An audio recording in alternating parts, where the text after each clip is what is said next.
Marehemu alifariki, baba yao alipofariki akaacha watoto wanne.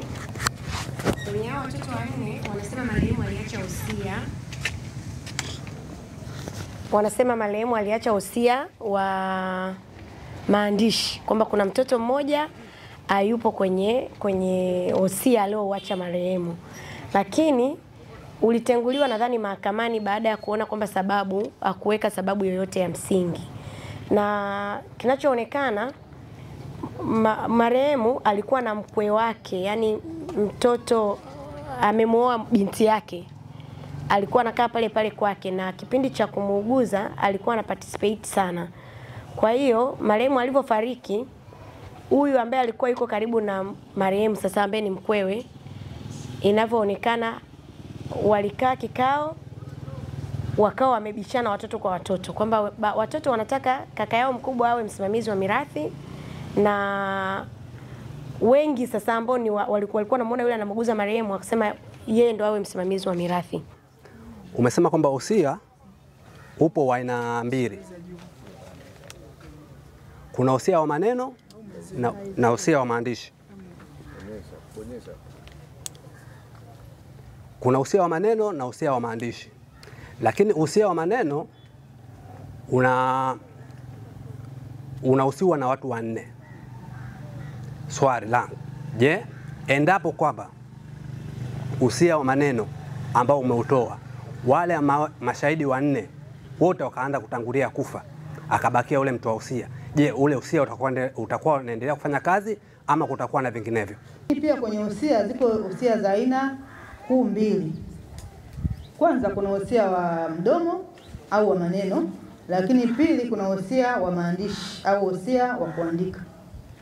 Usia wa maneno huu ni ule wa mdomo ambao huyu mtu kabla hajafariki anaeleza kwamba mimi nikifariki au nitakapokuwa sipo, mali zangu 1, 2, 3 zitagawiwa na fulani na fulani na fulani. Au nitakapokuwa sipo, msimamizi wa mali zangu atakuwa ni huyu hapa. Huo ndio anakuwa wa mdomo. Lakini ule wa maandishi, huyu mtu wa usia anakuwa anaandika. Badala ya kuongea anakuwa anaandika. Lakini hizi usia zote zina sifa. Ili uto usia wa mdomo au uto usia wa maandishi una sifa zake. Ule wa mdomo unatakiwa uwe na mashahidi wasiopungua 4. Mashahidi wasiopungua wangapi? 4. Kwa sababu gani mashahidi wasiopungua 4? Unapokuwa umefariki si haupo. Wale watu 4 tunaamini kabisa ni watu ambao wataongea ukweli, hawezi wakachenga wakapishana wote 4. Kwa hiyo kunakuwa na watu 4, 2 wanakuwa ndugu wa karibu. Hao wengine wale wanaweza kuwa tu bahati labda marafiki au jamaa ambao wewe unawaamini kwamba hichi nilichowaambia ikitokea sipo wataenda kuiambia familia yangu. Kwa hiyo wa mdomo wanakuwa na mashahidi wakuu 4. Ule wa maandishi una mashahidi wakuu 2. Mmoja anakuwa ndugu wa karibu, lakini mwingine anakuwa mtu tu labda rafiki au jirani au mtu yote ambaye unamwamini kwamba huyu ataweka hii siri ambapo nitakapokuwa nimeondoka atasaidia kuisaidia familia yangu iepukane na nini na migongano. Kwa hiyo ya kwanza ni hao sifa hiyo na mashahidi. Sifa nyingine ya usia ule wa kuandika lazima uwe umeandikwa na umewekewa tarehe, mwaka na mwezi. Umeandika labda tarehe 2 mwezi wa 4 labda 2023, lazima uweke tarehe na mwezi na mwaka. Lakini pia lazima uwe na sahihi. Uweke sahihi. Usiweka sahihi nani ataamini kama ni wewe ndio uliandika? Labda kuna mtu alipoona umeanza kuumwa au vipi, anajua vitu vyako vipo. Kwa hiyo lazima uweke sahihi, uweke pamoja na nini? Na tarehe. Si ndio hivyo? Kwa tumepata vitu vitatu. Kuwe na mashahidi, kuwe na tarehe, lakini kuwe na sahihi ya mweka aliotoa ule usia. Lakini pia wale mashahidi wale ambao utakuwa nao kwenye ule wa kuandika, nao wataweka sahihi zao. Sio waanze kusoma umeandika nini.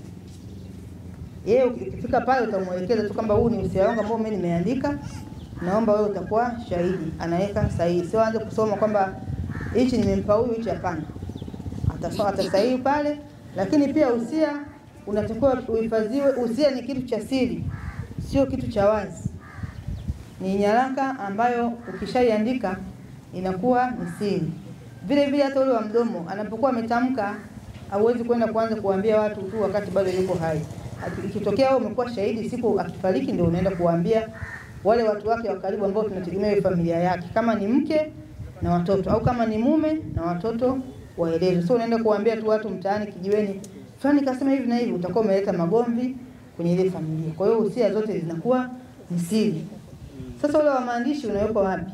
Mtu anaweza kusema sasa nimeshaandika, nikiweka ndani kwangu sianza wakala hata panya au mvua ikanyesha maji yakaingia ukalowana, sawa, haina maana.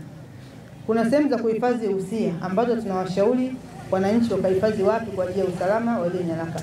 Kwanza unaweza kuhifadhi kwenye nyumba zetu za ibada.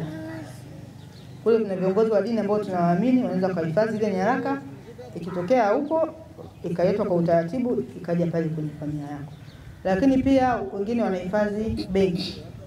Hizi benki zetu za kawaida tunahifadhi kule. Lakini pia tunahifadhi mahakamani. Sehemu nyingine tunahifadhi ofisi za RITA. Usipoandika usia kuna hasara gani au kuna faida gani? Moja ya umuhimu kuandika usia, kwanza utakapokuwa wewe haupo, familia yako itakuwa ina nini? Migongano.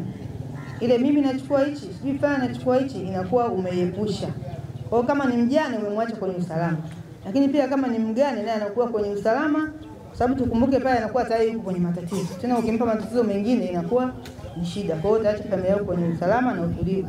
Lakini pia mali zako wewe hazitaharibika wala kufujwa ovyo ovyo. Tunajua mtu ukishakufa tu kuna wengine wanakuja kuchukua vitu bila utaratibu, au tutakuwa tumewadhibiti, tumewazuia. Kwa hiyo ule muda wao manogomana kwenda mahakamani, kwenda kushtakiana, sijui mirathi ya nani, sijui nini, itakuwa umeiondoa, itakuwa haipo. Tumeelewana wana Magomeni? Ndio. Tumeelewana vizuri eh? Ndio.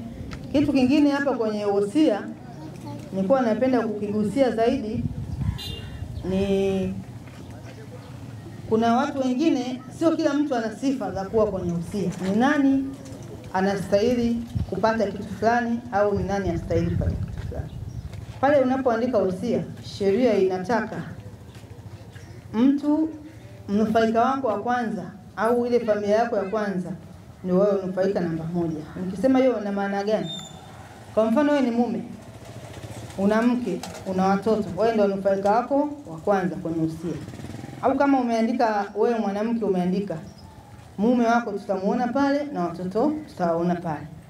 Unapoandika ukaacha kumwandika labda wewe ni mwanaume, una watoto labda 5, ukaandika 4 ukaacha ule mmoja bila kusema kwa nini umemwacha ule mmoja, ule usia utakuwa utabatilishwa na mahakama.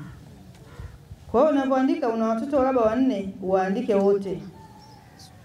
Usiruke hata mmoja. Ukimruka mmoja tutakwambia kwa nini umemruka Ashura, umemwandika Hasani. Wote si watoto wako, wanawake urithi kwa wazazi. Kwa hiyo utaeleza sijamwandika Ashura kwa sababu 1, 2, 3. Labda sababu kuu ambazo sheria inatambua, sababu kuu ni kama 2. Kwanza labda alikukimbia au alitelekeza mzazi wakati wa matatizo. Sio kila mtoto huwa anahudumia mzazi, si ndio? Unaweza kuwa umepata mtoto Mungu amekujalia, lakini mwisho wa siku anaenda kuwa na maisha yake huko, anakutelekeza. Labda ikatokea umepata ugonjwa wa muda mrefu, mtoto haonekani. Muda mrefu labda mnamtafuta haonekani, amepotea huko. Yule ukiandika usia unaweza ukasema sijampa fulani kwa sababu wakati nina changamoto kubwa fulani alinitelekeza muda mrefu. Kwa hiyo utaelezea pale. Lakini pia kuna watoto wengine ni wakaidi. Mtoto anagombana na mzazi mpaka anamtishia kumuua. Umeelewa eh? Yule pale anakuwa ni anakosa sifa za kupata ule usia. Lakini pia kuna ile mtu amekutwa amefumanizi. Mtu amefumaniwa labda mke kafumaniwa, huyu mnufaika amefumaniwa na mke wa huyo mtu ambaye anatoa usia. Yule pale hawezi kupata nini? Kuwa mlisi wa zile mali za pale. Kwa hiyo ukiandika unaeleza kabisa kwamba huyu mtoto wangu nimemnyima labda hii mirathi kwa sababu nilimkuta na mtu ambaye huyu mnufaika mmoja hapo, sio mtu nje. Kama ulimkuta kule na mtu ambaye usike, alafu inakuwa kwa hiyo ukikuta ndani ya familia mle wanaweza wakakosa nini ule usia. Lakini kama hayo mengine hayapo, wote wana haki ya kupata usia bila kufanya ubaguzi wa namna yoyote ile.